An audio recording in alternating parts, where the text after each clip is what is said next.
शुरू करें जब आप तैयार नहीं हैं।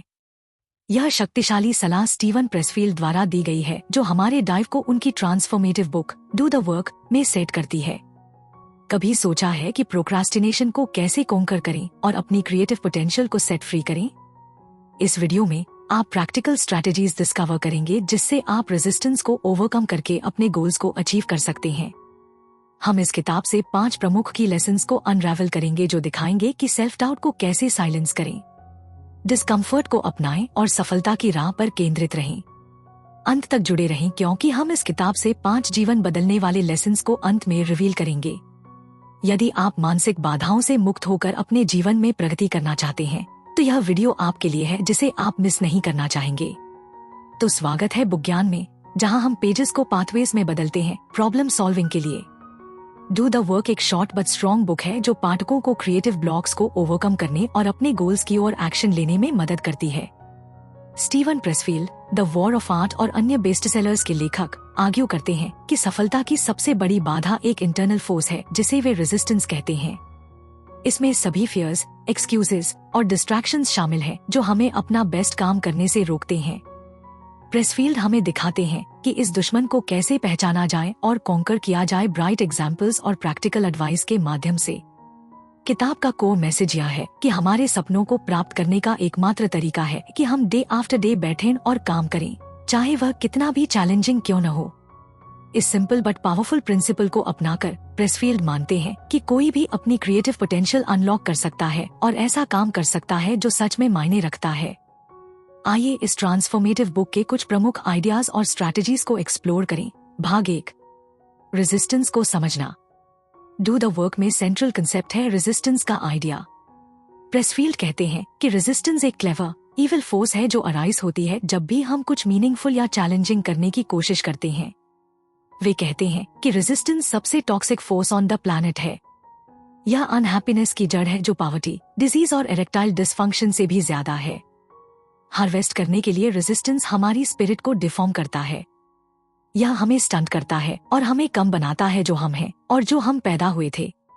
प्रेसफील्ड के अनुसार रेजिस्टेंस रचनात्मकता, नवाचार और व्यक्तिगत विकास का दुश्मन है। इसका लक्ष्य हमारे प्रयासों को डिसरप्ट करना और हमें मीडियोक्रिटी और अनफुलफिल्ड पोटेंशियल की स्थिति में फंसा कर रखना है। Resistance procrastination, self doubt, perfectionism, fear, distraction और अन्य काउंटलेस ऑब्स्टैकल्स के रूप में प्रकट होता है जो seem to conspire against us. Pressfield कहते हैं कि रेजिस्टेंस यूनिवर्सल है। यह सभी पर प्रभाव डालता है, चाहे वे कलाकार हों, उद्यमी हों, छात्र हों या गृहिणी हों। कोई भी इसके डेंजरस इन्फ्लुएंस से इम्यून नहीं है। वास्तव में वे आर्ग्यू करते हैं कि जितना जरूरी एक प्रयास होता है हमारे सोल के एवोल्यूशन के लिए, उतना ही ज्यादा रेजिस्टेंस हम उस दिशा में परसुइंग करते हैं। प्रेसफील्ड अपने जीवन से उदाहरण साझा करते हैं कि रेजिस्टेंस कैसे काम करता है। उदाहरण के लिए वे बताते हैं कि जब उन्हें अपनी किताब पर काम करना चाहिए था, तब किसी बहाने से अपने पूरे अपार्टमेंट की सफाई, लॉन्ड्री करना, बिलों का भुगतान करना या एरांड्स चलाना उनकी आदत थी।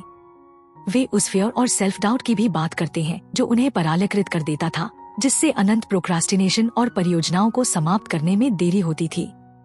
किताब इस बात पर जोर देती है कि रेजिस्टेंस अराइज होता है क्योंकि गहरे स्तर पर हम अपने बेस्ट काम के परिणामों से डरते हैं। हम असफलता, न्याय और जिम्मेदारी से डरते हैं।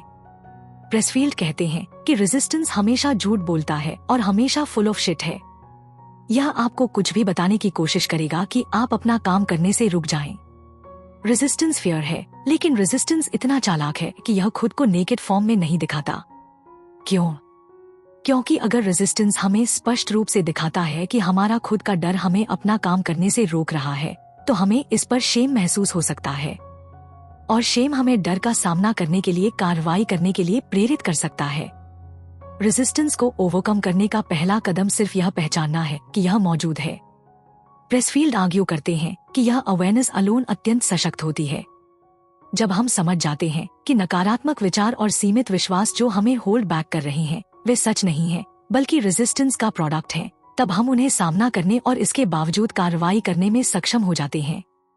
किताब हमें आश्वस्त करती है कि रेजिस्टेंस एक संकेत है कि हम सही ट्रैक पर हैं। अगर हम खुद को चैलेंज नहीं कर रहे होते और कुछ वर्थवाइल एम नहीं कर रहे होते, तो रेजिस्टेंस बॉदर नहीं करता। भाग 2, टर्निंग प्रो। तो हम इस डिफिकल्ट एनिमी से कैसे लड़े? प्रेसफील्ड का जवाब है कि हमें अपने चोजन फील्ड या एंडेवर में प्रो में बदलना चाहिए। टर्निंग प्रो एक डिसीजन है कि हम अपने काम को एक प्रोफेशनल की माइंडसेट, हैबिट्स और डिसिप्लिन के साथ अप्रोच करें। वे प्रोफेशनल को एमेच्योर से कॉन्ट्रास्ट करते हैं। वे कहते हैं कि एमेच्योर पार्ट टाइम खेलता है, प्रोफेशनल फुल टाइम खेलता है। एमेच्योर वीकेंड वॉरियर है, प्रोफेशनल सातों दिन मौजूद रहता है। रेजिस्टेंस इसे नापसंद करता है जब हम प्रो में बदलते हैं। प्रेसफील्ड आउटलाइंस करते हैं कुछ प्रमुख डिफरेंसेस एमेच्योर और प्रोफेशनल माइंडसेट के बीच। एक एमेच्योर प्रेरणा का इंतजार करता है।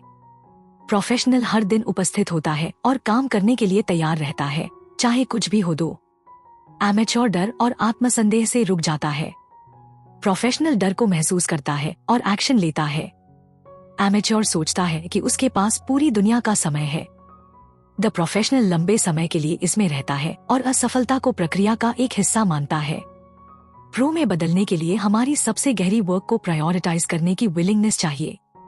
प्रेसफील्ड स्ट्रेस करते हैं कि इसका मतलब है क्लियर बाउंड्री सेट करना ताकि हम अपने समय और ध्यान की रक्षा कर सकें। हमें डिस्ट्रैक्शंस को ना कहना सीखना होगा, भले ही वे इम्पोर्टेंट ऑब्लिगेशंस और लोगों के रूप में हों जिन्हें हम केयर करते हैं। प्रोफेशन अपने काम को सबसे पहले रखता है और उसे दृढ़ता से बचाता है। इसका मतलब यह नहीं है कि रिश्तों या जिम्मेदारियों की उपेक्षा करें, लेकिन इसका अर्थ है नॉन एसेंशियल टास्क्स और टाइम वेस्टर्स को समाप्त करना। प्रेसफील्ड सलाह देते हैं कि हम कुछ दिनों के लिए अपने समय का ट्रैक रखें और फिर किसी भी चीज को काट दें जो हमारे वास्तविक काम में सीधे योगदान नहीं देती है। वह दिनचर्या और अनुष्ठानों को स्थापित करने की भी सलाह देते हैं ताकि हमारी रचनात्मक आदतें स्वचालित हो जाएं और रेजिस्टेंस को फुटहोल्ड न मिले। प्रो में बदलना एक आंतरिक शिफ्ट है, बाहरी से ज्यादा। यह एक लेखक, उद्यमी, कलाकार या एथलीट के रूप में हमारी पहचान को जोखिम में डालने के बारे में है। इसका मतलब है कि हमारे शिल्प के प्रति प्रतिबद्ध रहना, चाहे दुनिया हमें इसके लिए वैलिडेट करे या न करे। प्रेसफील्ड के शब्दों में, आप अपने दिल की गहराई में जानते हैं कि वह काम जो आपको इस धरती पर करना था, जब आप इसे नहीं कर रहे हैं तो आप खुद के, अपने दोस्तों और परिवार या किसी और के लिए अच्छे नहीं हैं। प्रो में बदलना मुफ्त है, लेकिन यह आसान नहीं है। आपको कोई कोर्स लेने की जरूरत नहीं है या कोई उत्पाद खरीदने की। आपको बस अपना मन बदलना है। भाग 3 आंतरिक युद्ध जीतना पूरे पुस्तक में प्रेसफील्ड इस बात पर जोर देते हैं कि काम करना अंततः एक आंतरिक काम है, जबकि रणनीतियों और तरीकों की अपनी जगह होती है। स्थायी सफलता इस आंतरिक रचनात्मक लड़ाई को जीतने पर निर्भर करती है। वह हमारे काम को प्रतिबद्धता, लचीलापन और अर्थ के स्थान से निपटने में मदद करने के लिए माइंडसेट शिफ्ट्स की एक श्रृंखला प्रदान करता है। 1. तैयार होने से पहले शुरू करें। प्रेसफील्ड का एक पसंदीदा ट्रिक हमें विश्वास दिलाना है कि हमें सब कुछ पूरी तरह से योजना और तैयारी करने की आवश्यकता है। लेकिन जैसा कि प्रेसफील्ड कहते हैं, तैयारी मत करो, शुरू करो। याद रखें, हमारा दुश्मन तैयारी की कमी नहीं है। यह प्रोजेक्ट की कठिनाई या बाजार की स्थिति या हमारे बैंक खाते की शून्यता नहीं है। दुश्मन रेजिस्टेंस है। दुश्मन हमारा ब्रेन है, जिसे अगर हम इसे इतना भी दें, बहाने देना शुरू कर देंगे। कारण, पारदर्शी आत्म औचित्य और 1,00,000 कारण क्यों हम नहीं कर सकते या नहीं करना चाहिए जो हम जानते हैं कि हमें करने की आवश्यकता है। समाधान यह है कि हम पूरी तरह से तैयार होने से पहले कार्रवाई करें। पहला पृष्ठ लिखना शुरू करें, पहली सेल्स कॉल करना या पहला वायरफ्रेम स्केच करना, भले ही यह इम्परफेक्ट या ऑकवर्ड हो। शुरू करने की सरल कार्य गति और स्पष्टता उत्पन्न करता है जो केवल अंतहीन योजना से नहीं आ सकती। स्थिति कभी भी आदर्श नहीं होगी, इसलिए हमें गंदगी के दौरान निर्माण करना सीखना होगा। 2. मत सोचो, काम करो। पिछले बिंदु से संबंधित प्रेसफील्ड इस बात पर जोर देते हैं कि अत्यधिक सोच और सिद्धांत जल्दी से रेजिस्टेंस का एक रूप बन जाते हैं। हालांकि अनुसंधान और योजना महत्वपूर्ण हैं, वे आसानी से प्रोक्रास्टिनेशन में बदल सकते हैं। वह कहते हैं, कार्यरत कलाकार अपने जीवन में परेशानी को सहन नहीं करेगा क्योंकि वह जानता है कि परेशानी उसे अपना काम करने से रोकती है। कामकाजी कलाकार अपने दुनिया से परेशानी के सभी स्रोतों को खत्म कर देता है। वह परेशानी की इच्छा हानिस करता है और इसे अपने काम में बदल देता है। अमूर्त सोच में खो जाने के बजाय पेशेवर अगले ठोस कदम पर बिना किसी समझौते के ध्यान केंद्रित करता है। ठोस कार्रवाई जो वे परियोजना को आगे बढ़ाने के लिए ले सकते हैं। वे मंत्र को अपनाते हैं, मत सोचो, कार्य करो, और सोच के बजाय काम को प्राथमिकता देते हैं।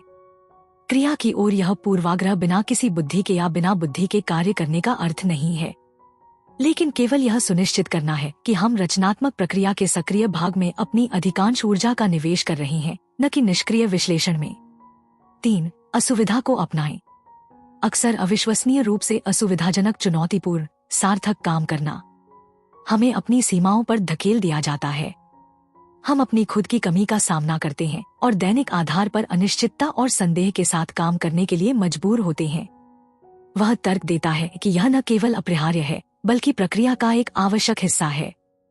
वह कहते हैं, कलाकार ने अपनी कॉलिंग के लिए खुद को नरक के लिए प्रतिबद्ध किया है, चाहे उसे पता हो या नहीं।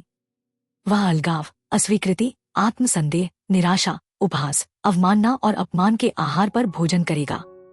पेशेवर इस असुविधा का अनुमान लगाता है और यहाँ तक कि उनका स्वागत भी करता है, क्योंकि वह इस बात का संकेत है कि वे सही रास्ते पर हैं। वे समझते हैं कि वे जो वास्तविक प्रतिरोध महसूस करते हैं, उत्तेजना, चिंता और कठिनाई, इसका मतलब है कि वे बढ़ रहे हैं और खुद को अपनी वर्तमान क्षमताओं से परे धकेल रहे हैं। प्रत्येक परियोजना एक प्रकार का दीक्षा बन जाती है, आग से एक परीक्षण जो अहंकार को दूर करता है और प्रकट करता है कि वे वास्तव में किस चीज से बने हैं। इस दृष्टिकोण से असफलताएं और असफलताएं बाधाएं नहीं हैं, बल्कि प्रशिक्षण के आवश्यक हिस्से हैं। सफील्ड के दृष्टिकोण से सेटबैक्स और फेलियर्स रुकावटें नहीं हैं, बल्कि ट्रेनिंग के आवश्यक हिस्से हैं। प्रोसेस पर मास्टरी हासिल करने पर ध्यान दें।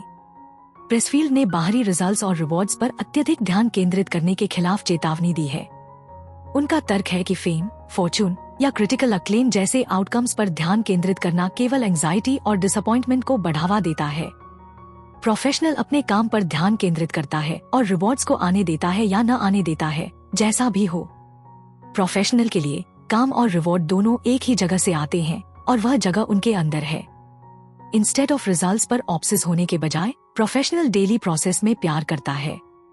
वे राइटिंग, पेंटिंग, कोडिंग या क्रिएटिंग के एक्ट में सैटिस्फैक्शन पाते हैं। वे फेमस भागवत गीता कोट को अपनाते हैं, आपको काम करने का अधिकार है, लेकिन काम के फल का नहीं। यह ध्यान केंद्रित करने का बदलाव उन्हें प्रेजेंट मोमेंट में रूटेड रहने देता है और इमेजिन फ्यूचर डेस्टिनेशन के बजाय जर्नी में ही मीनिंग पाता है। Keep the stakes low and the action high. जब हम एम्बिशियस क्रिएटिव प्रोजेक्ट्स के बारे में सोचते हैं तो आसान हो जाता है प्रोजेक्ट की शेयर पॉसिबिलिटी से ओवरवेल्म्ड होना। हम खुद को स्ट्रेस में डालते हैं या इमेजिनिंग करके कि क्या गलत हो सकता है और असफलता के भयानक परिणाम। प्रेसफील्ड इसके लिए एक एंटीडोट पेश करते हैं, all creation is inspired by masters who are gone. The artist can not feel overwhelmed by this. He goes about his business. His job is to keep himself focused on the work, period. दूसरे शब्दों में, अगला छोटा action पर ध्यान केंद्रित रखें और कुछ और नहीं। Don't get ahead of yourself by worrying about how the work will be received, critics क्या कहेंगे या यह कमर्शियल सक्सेस होगी या नहीं।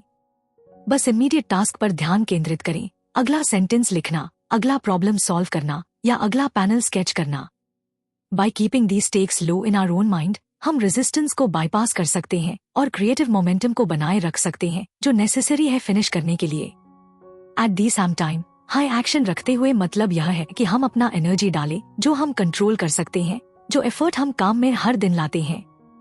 Remember, it's not about you. जब हम एक क्रिएटिव प्रोजेक्ट में बहुत कुछ निवेश करते हैं तो ईगो अक्सर ओवरली अटैच्ड हो जाता है। शेष भाग, यात्रा पर प्रेरित रहें। पुस्तक के अंतिम भाग में प्रेसफील्ड हमारे काम के प्रति प्रतिबद्ध और उत्साही बने रहने के टिप्स साझा करते हैं, भले ही स्थिति कठिन हो। वे हमें याद दिलाते हैं कि कोई भी लंबी अवधि की परियोजना अंततः विश्वास का एक कार्य है। हमें नहीं पता कि चीजें कैसे होंगी या काम कौन से फल देगा, लेकिन अगर हमें इसे करने का आह्वान मिलता है तो हमें अपने पूरे दिल से इसका उत्तर देना चाहिए, हर दिन। कुछ प्रमुख सिद्धांत निम्नलिखित हैं। पूरा समर्पण करें। प्रेसफील्ड तर्क करते हैं कि सम्मिलन और प्रतिबद्धता में एक बड़ा अंतर है। प्रोफेशनल व्यक्ति केवल पानी में पैर नहीं डुबोता, बल्कि सिर के बल कूदता है और चाहे कुछ भी हो जाए वह रास्ते में बना रहता है। वे कहते हैं, प्रोफेशनल व्यक्ति खुद को धैर्य से सुसज्जित करता है, न केवल अपने करियर में तारों को संरेखित करने का समय देने के लिए, बल्कि व्यक्तिगत कार्य में जलने से बचाने के लिए। शौकिया भावना को अपनाएं। जबकि प्रेसफील्ड पुस्तक में बहुत समय पेशेवर और शौकिया के बीच के अंतर को उजागर करते हैं, वे शौकिया के व्यापक आंखों वाले